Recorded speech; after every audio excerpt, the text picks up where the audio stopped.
13 दिन से मोदी को नींद नहीं आई, नजरों में घूमती रही हिमांशी नरवाल। पहलगांव में जिनका सुहाग उजड़ा, उनके दुख से बेचैन रहे प्रधानमंत्री मोदी। आतंकियों ने भिजवाया था पैगाम, पीएम मोदी ने कर दिया काम तमाम। ये तस्वीरें पाकिस्तान में आतंक के अड्डों पर अटैक के बाद हो रही पहली कैबिनेट मीटिंग की हैं।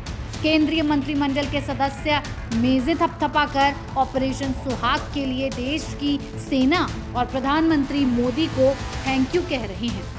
ये उस जज्बे और जुनून की वजह से मुमकिन हो पाया है जिसमें आतंकवाद के खिलाफ जीरो टॉलरेंस की नीति वाला संकल्प है। जो लोग पहलगांव के बाद ये सोच रहे थे कि प्रधानमंत्री मोदी इस बार थोड़ा वक्त लेंगे, उन्हें 6 और 7 मई की आधी रात भारतीय सेना ने बड़ा पैगाम दे दिया। रात के अंधेरे में महज 25 मिनट के भीतर पाकिस्तान में आतंक के अड्डों पर मिसाइलें बरसी और सब कुछ तबाह हो गया। जो आतंकी दशकों से भारत के खिलाफ साजिश रच रहे थे, वो या तो बिलों में दुबक गए या उनका जनाजा उठ गया। पीएम मोदी ने कैसे ऑपरेशन सुहाग को अंजाम तक पहुंचाया, ये भी बताएंगे, लेकिन उसके पहले देखिए ये तस्वीरें।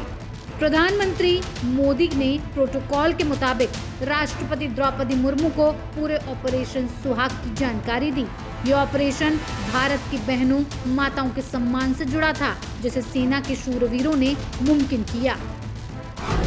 पहलगाम की घटना के बाद प्रधानमंत्री मोदी यूएई का दौरा बीच में छोड़कर लौटे।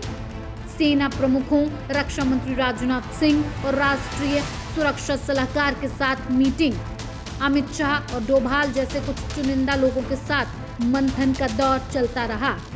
10 दिन के भीतर 3 बार प्रधानमंत्री ने वायुसेना प्रमुख से लंबी चर्चा की और हर पहलू समझा।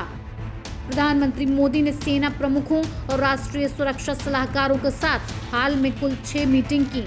26 अप्रैल को पीएम मोदी ने पहली बड़ी मीटिंग की, जिसमें राजनाथ सिंह समेत तमाम लोग थे। NSA Ajit Doval, CDS general Anil Chauhan के साथ भी लगातार सलाह मशवरा किया गया। थल सेना प्रमुख जनरल उपेंद्र द्विवेदी और वायुसेना प्रमुख air chief marshal AP Singh से चर्चा की गई। नौसेना प्रमुख एडमिरल दिनेश के त्रिपाठी के साथ भी रणनीतिक मोर्चाबंदी की गई। प्रधानमंत्री मोदी ने कह दिया, कार्रवाई कब, कहां और कैसे की जाए, ये तय करने की पूरी आजादी सेना को है। सूत्रों के मुताबिक 30 अप्रैल को army chief general Upendra Dwivedi ने पीएम से मुलाकात की और रोड मैप साझा किया।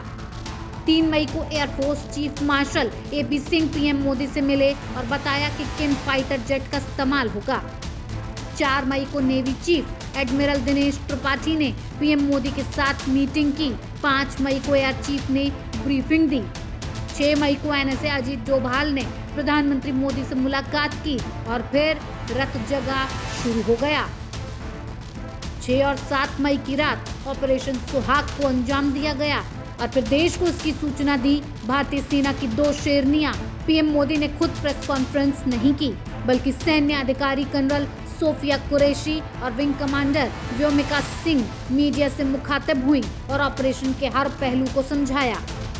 मैं कर्नल सोफिया कुरैशी और मेरे साथ विंग कमांडर व्योमिका सिंह आज आपको 6 से 7 मई 2025 की रात 1:05 से 1:30 बजे के बीच भारतीय सशस्त्र बलों द्वारा अंजाम दिए गए ऑपरेशन सिंदूर के बारे में जानकारी देंगे।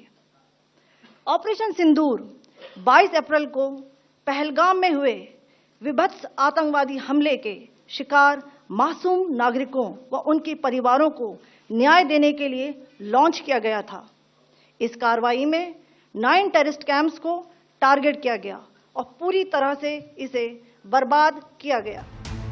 कहते हैं प्रधानमंत्री मोदी पूरी रात जागते रहे। जब से ऑपरेशन सिंदूर शुरू हुआ तब से लेकर उसके खत्म होने तक वो खुद सेना प्रमुखों से सीधे संपर्क में रहे।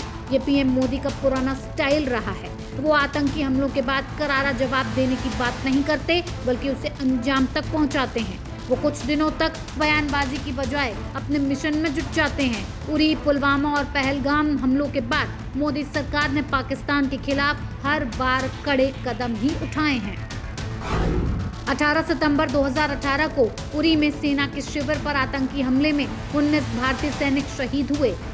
भारत ने इसके लिए पाकिस्तान स्थित जैश ए मोहम्मद को जिम्मेदार ठहराया।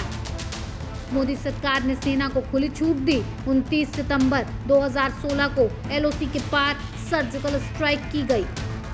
ऑपरेशन में कई आतंकी मारे गए और उनके लॉन्च पैड नष्ट किए गए। 14 फरवरी 2019 को पुलवामा में सीआरपीएफ के काफिले पर आत्मघाती हमला हुआ। पुलवामा हमले में 40 जवान शहीद हुए। जैश ए मोहम्मद ने हमले की जिम्मेदारी ली। 26 फरवरी 2019 को भारतीय वायुसेना ने ऑपरेशन बालाकोट को अंजाम दिया। जैश ए मोहम्मद के सबसे बड़े प्रशिक्षण शिविर पर हवाई हमले किए गए और उसे तबाह किया गया। ये 1971 के युद्ध के बाद पाकिस्तान के अंदर पहली एयर स्ट्राइक थी। 22 अप्रैल 2025 को पहलगाम में आतंकी हमला हुआ। 26 निर्दोष भारतीय मारे गए। लश्कर ए तैयबा से जुड़े संगठन द रेसिस्टेंस फ्रंट ने हमले की जिम्मेदारी ली। 7 मई 2025 को भारतीय सशस्त्र बलों ने ऑपरेशन सिंदूर को अंजाम दिया। पाकिस्तान में खलबली मची है, आतंकी बिलबिला रहे हैं, लेकिन प्रधानमंत्री मोदी खामोशी से अपने मिशन में जुटे हैं। जिन आतंकियों ने कहा था पीएम मोदी तक पैगाम पहुंचा दो, उन्हें शायद अपने अंजाम का इल्म नहीं था। ऑपरेशन सिंदूर में आतंकी अड्डे तबाह हुए हैं। मोदी पहलगाम के एक एक गुनहगार को जब तक कब्र तक नहीं पहुंचा देते, देश का बदला पूरा नहीं होगा। पीएम मोदी जानते हैं कब, कहां और कितनी स्ट्राइक करनी है। अभी पहलगाम का बदला शुरू हुआ है, पूरी पिक्चर बाकी।